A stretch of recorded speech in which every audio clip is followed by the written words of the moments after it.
The Meeting Point, Wednesdays and Thursdays, 8 to 10 p.m. Only on SAFM.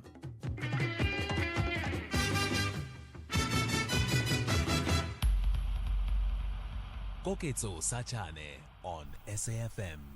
Social, Economic and Racial Justice organization Dufunukwazi says that bureaucratic delays in the release of land meant for poor and working class families leave people with no choice but to take matters in their own hands and occupy land.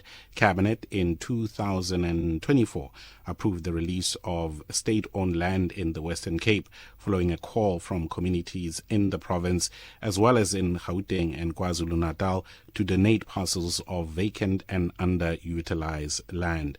Nifunukwazi argues that failures in intergovernmental communication and coordination has led to the inability to implement this cabinet decision. Leanda Mtamzeli is a coordinator and political organizer at Ndufunukwazi, who joins us now on the line. Leanda, always a pleasure. Good evening.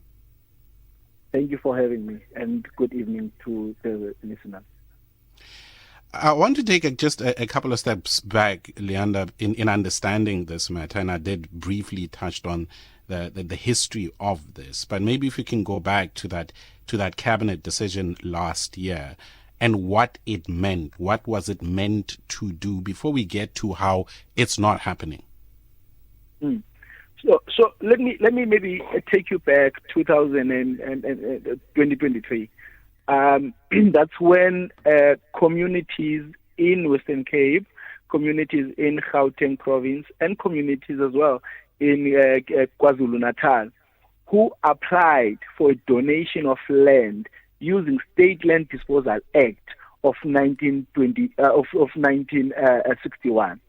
And what does the State Land Disposal Act say?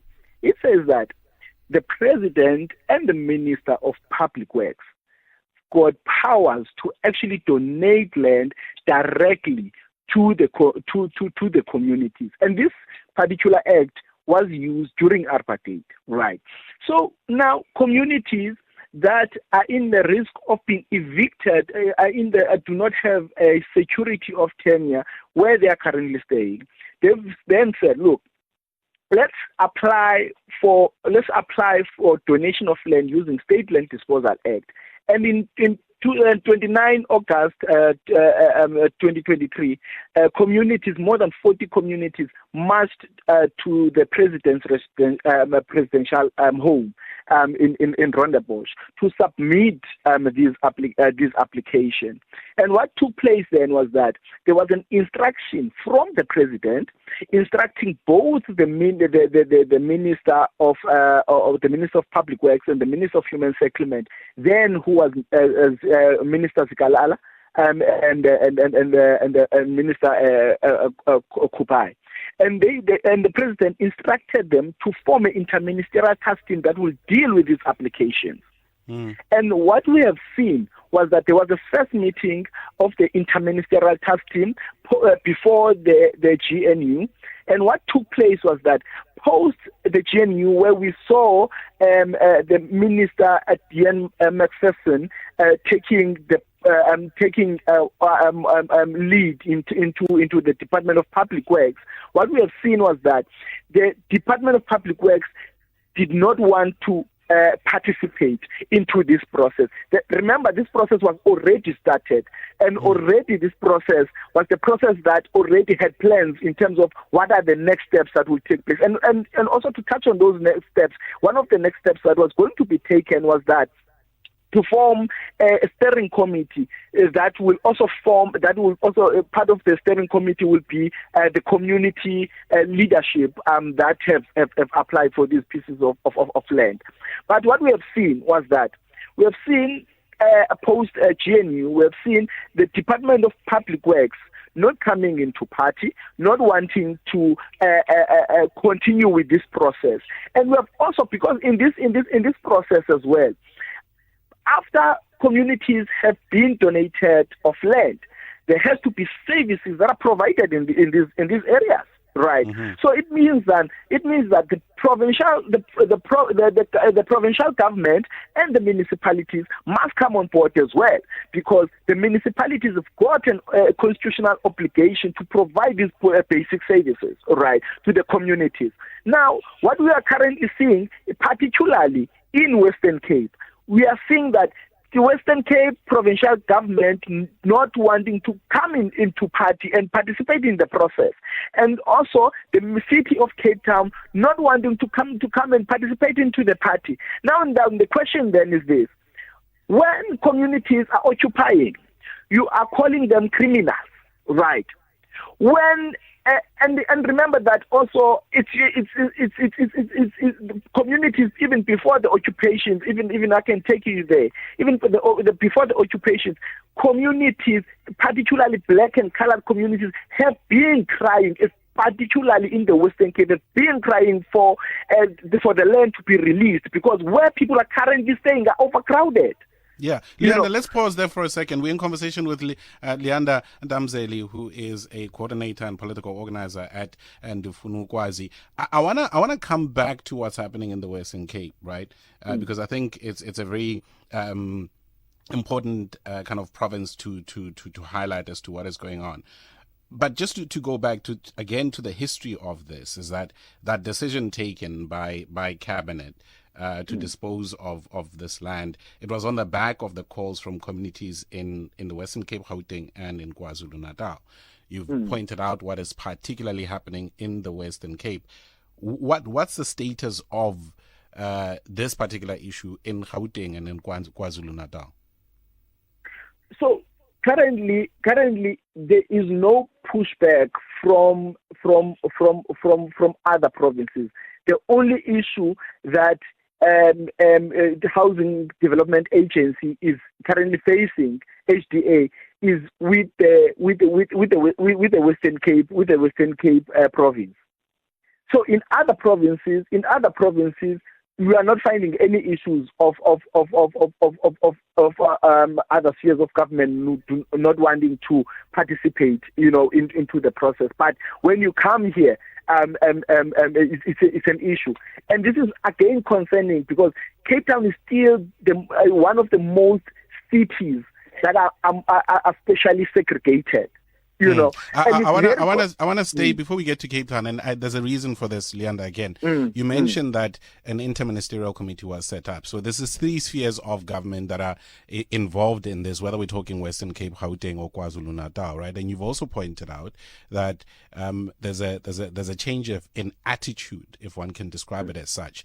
Pre-GNU, pre-elections, when this decision was taken in cabinet in 2024, the Ministry of Public Works, that is essential in all of this, at the time it was being headed by the ANC's Sihle Zikalala. Post the elections and now GNU, the minister is Dean McPherson. What is the role of, or is Public Works at all participating in this in KwaZulu-Natal and Gauteng, or is there, according to you, a blanket, call it refusal or reluctance on the part of Public Works Ministry to engage in this in its totality? So with all of the sites, the sites that have been applied for, in both Western Cape and also in other provinces as well, the Department of Public Works have the same attitude. In terms of not wanting to entertain this particular process. Considering that this was a directive given by President Cyril Ramaphosa following those engagements, it was his directive to establish this interministerial task team, which would include the Department of Infrastructure and Public Works. What has there been any overtures on the part of Ndufunu Kwazi to go back to the president to say that which you gave a directive on is not being followed through? So we have been trying to be in touch with the presidency office through the already existing processes that we already have, right? But one of the things that I think is very concerning here is that it can't be that it can't be that the president has a very clear instruction on what must be done, and you are finding other ministers who chooses on what to do and not want to do, or what they feel comfortable on and what they do not feel comfortable on. It's quite concerning on that. And the other thing is that we are not talking about a new process here. We are talking about a continuation of a process that already existed before you came to the office. You know, we are not talking about starting a new process here, but we are talking about a process that already was there. It's a matter of continuing what already was there. Yeah. In terms of what then happens, there's this process, as you mentioned, engaging within the already established structures, but at the same time, we cannot lose sight of the fact that we are talking about a vulnerable poor people and working class who still require access to land. And you stated right at the beginning that one is not given a choice but to end up occupying land, and that criminalizes the same poor and working class. So I'm not saying that as Ndifunukwazi you're advocating for it, but I mean your position on that, because we are going to, if they go ahead and then occupy pieces of land, we're going to see the poor and working class being criminalized. Now, the issue here is that we have a government that is reactive. There has to be a disaster in order to react, right? And I've mentioned when we were starting that, you know, there were a lot of processes post COVID-19 pandemic. Pre-COVID-19 pandemic. There were a lot of protests, and the call was one. The call was to say, in places where we are currently staying, we are overcrowded. In places where we are renting, some of us do not have security in the jobs that we do have. Right now, we need spaces where can be able to have security of tenure. And with all of those protests, there hasn't been any interventions from the state. And when I'm saying from the state, I'm saying all of the spheres of the state, right? And because of that, pandemic hit, and people lost their jobs, and people were not able to rent where they were staying. People where they were being overcrowded. They could no longer stay in those spaces because there was a limitation of numbers where people can be gathered. Now people had to be resort. No one wants to wake up and go and occupy, knowing that you are risking your freedom, you can be arrested. No one wants that. But because that you have a state that does not listen to you when you are using the channels that are there. And what must happen? And now there's a State Land Disposal Act. It's an act, it's a law.